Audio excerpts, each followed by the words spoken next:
The lighthouse keepers. The storm. The wind howled like a wounded animal as James Parker gripped the iron railing of Mercy Point Lighthouse. 40 years he'd kept this light burning, and tonight, his last night before retirement, the Atlantic was throwing everything it had at the rocky Maine coast. "Just one more night," he whispered, his weathered hands trembling. Not from the cold, but from the letter folded in his coat pocket. The one from his daughter Sarah. The one that said she wanted nothing to do with him, with his God, with a faith that had taken more from their family than it ever gave. He climbed the spiral stairs, each step a prayer, each prayer feeling like it hit the ceiling and fell back down. The light needed oil. The light always needed something. Just like faith, he thought bitterly. Always demanding, rarely delivering.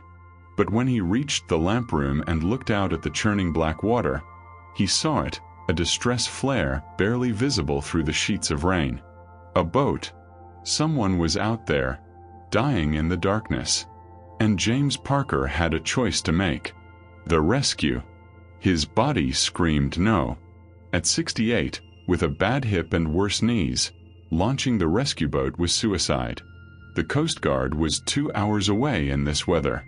2 hours that boat didn't have. James stood frozen, watching the flare's light die. "Why?" he shouted into the storm.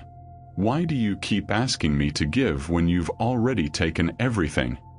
His mind flashed to Michael, his son, lost at sea 15 years ago during a mission trip to Haiti. Taken by the same ocean that now demanded James risk everything again. His wife Martha had followed 8 years later, her heart simply giving up, worn down by grief. And now Sarah, his only remaining child, had abandoned him too. Abandoned the faith. Said she couldn't believe in a God who'd let her brother drown while serving him. Another flare. Weaker this time. "I'm too old for this," James said. But his hands were already moving, pulling on the life vest, grabbing the rope. Not because he felt God's presence. Not because he had some burning certainty. But because 40 years of faithfulness had carved channels in his soul so deep that even in doubt, even in anger, the water still flowed toward mercy. He launched into the maelstrom. The girl. It took him 20 minutes to reach the capsized sailboat. 20 minutes of rowing against waves that wanted to swallow him whole, of muscles screaming, of lungs burning. When he finally grabbed hold of the hull, he found her. A girl, maybe 19, clinging to a piece of debris, hypothermia already setting in. "I've got you," he shouted over the wind. "Don't let go." But as he pulled her toward his boat, something in her face stopped his heart. The same dark eyes. The same stubborn chin. She looked exactly like Sarah had at that age. "My phone," the girl gasped through chattering teeth. "In my pocket. Call my dad. Tell him. Tell him I'm sorry. Tell him he was right about everything." James got her into his boat, wrapped her in emergency blankets, and began the agonizing row back. The girl drifted in and out of consciousness, mumbling prayers, real prayers, desperate prayers, the kind that come when all pretense is stripped away. "Please God," she whispered, "don't let me die before I make things right. I've been so angry at you. So angry at Dad. But I don't want to die like this. Not with so much broken between us." James's hands froze on the oars. Her words could have been Sarah's. Should have been Sarah's. He thought of his own stubbornness, his own silence. How many times had he picked up the phone to call his daughter, only to set it down again, pride choking the words in his throat? The confession. "What's your name?" James asked, rowing harder now, the lighthouse beam finally visible through the storm. "Emma. Emma Chen." She coughed, seawater and tears mixing on her face. "I ran away. From home. From college. From my dad. He's a pastor and I couldn't take it anymore. The expectations. The perfect daughter act. I told him his faith was just a crutch for weak people. James felt like he'd been punched in the chest. And now I'm going to drown because of my pride, Emma said. God's going to let me die out here, and my dad will never know that I finally understood. That he was trying to give me something real, something that could hold me when nothing else would. God's not going to let you die, James said firmly. I didn't come out here to watch you slip away. How do you know? Emma's eyes were fierce even in her weakness. How do you know he cares? How do you know any of it's real? And James realized he was at a crossroads. He could give her easy platitudes, comfortable lies, or he could tell her the truth. I don't know, he said quietly. My son died serving God. My wife died grieving him. My daughter won't speak to me because she thinks faith took everything from us. And tonight, I was standing in that lighthouse ready to let my light go out for good. Ready to believe that 40 years of faithfulness was just stubbornness with a Bible verse attached. Emma stared at him, shivering. But then I saw your flare, James continued. And something in me couldn't let it go unanswered. Maybe that's all faith is. Seeing someone drowning in the dark and rowing toward them anyway, even when your own boat is taking on water. Even when you're not sure anyone's rowing toward you. The landing. They made it to shore just as James's strength gave out. He pulled the boat onto the rocks, carried Emma up the stairs to the lighthouse, his hips screaming, his vision blurring, and got her inside, got the heat going, got coffee in her hands. She was going to live. The realization hit him like grace. Sudden, unearned, overwhelming. You saved my life, Emma whispered, color slowly returning to her face. No, James said. I think maybe we saved each other. He helped her to the phone, watched her hands shake as she dialed, heard her break down when her father answered, heard the words tumble out. I'm sorry, Dad. I'm so sorry. You were right. About everything. About God. About me. I almost died tonight, and all I could think about was how much I loved you, how much I've wasted. James turned away, giving her privacy, but her words cut through him.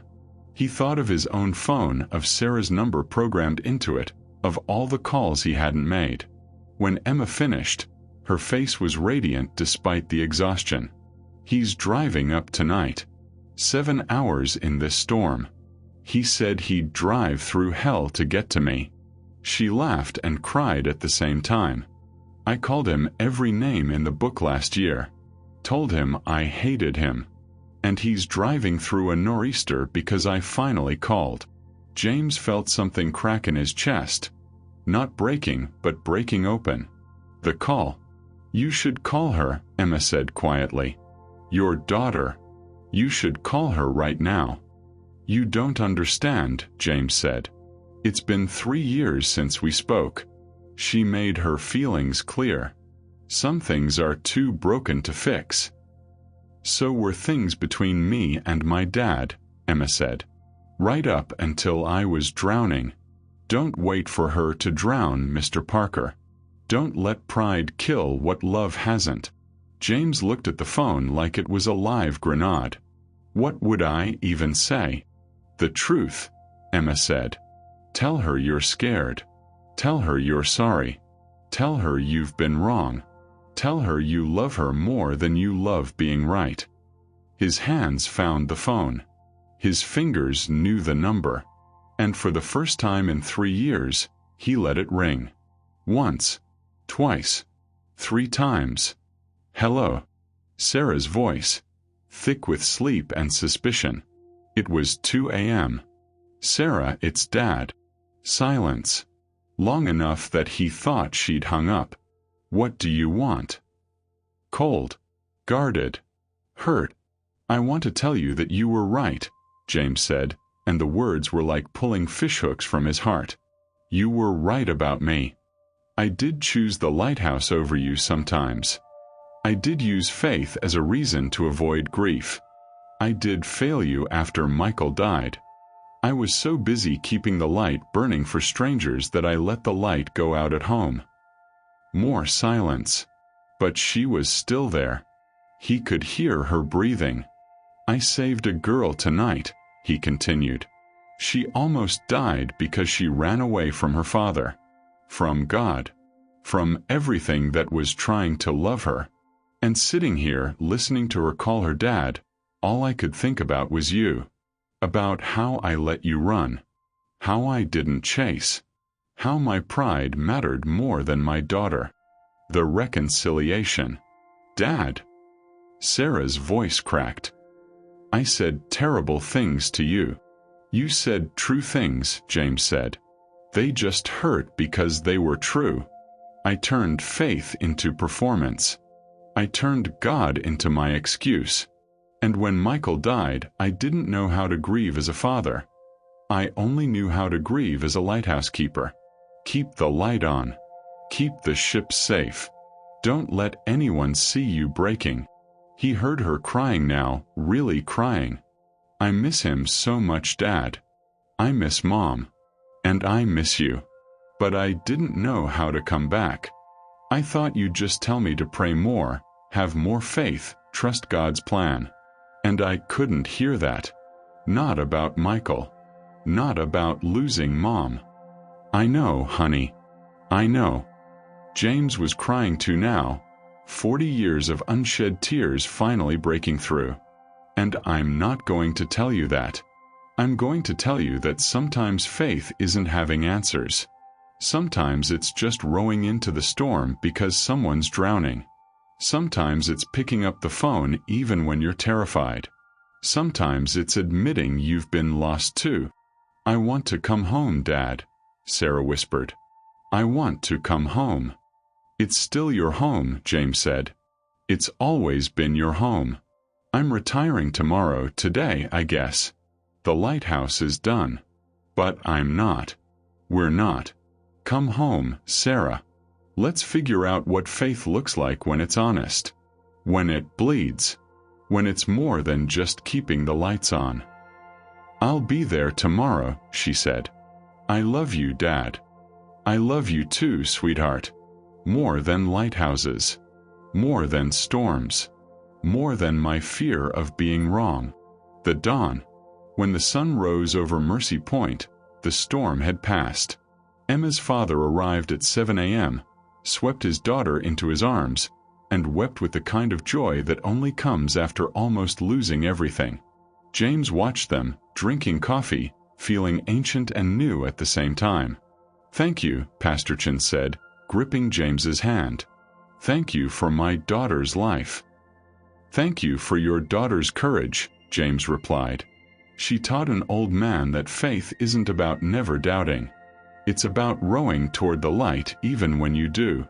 They left together, Emma looking back at the lighthouse with tears in her eyes. "Keep your light burning, Mr. Parker." "Not this light," James said, looking up at the tower. "But maybe others." Sarah arrived at noon, stepping out of her car tentatively, like she wasn't sure she was allowed. James met her halfway, and they stood there on the rocks where he'd stood for 40 years, where the ocean had taken Michael and taught him both everything and nothing about faith. "I don't have easy answers anymore," James said, holding his daughter. "I don't have certainty. I just have love. And the stubborn belief that even when we can't see it, even when it feels like drowning, there's something rowing toward us in the dark. Something that won't let us go." Sarah held him tighter.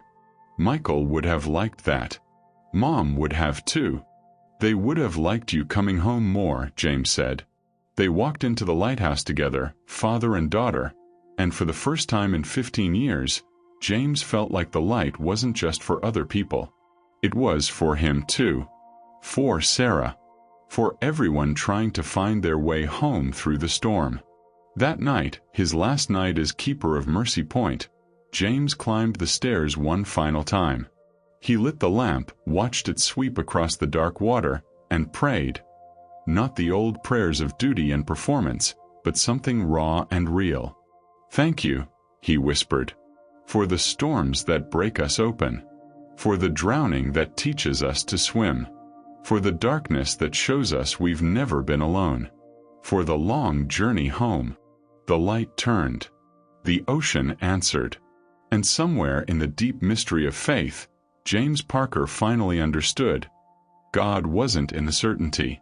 God was in the rowing, in the reaching, in the stubborn, terrifying, beautiful choice to believe that love, divine and human, would not let us go, even in the storm, especially in the storm.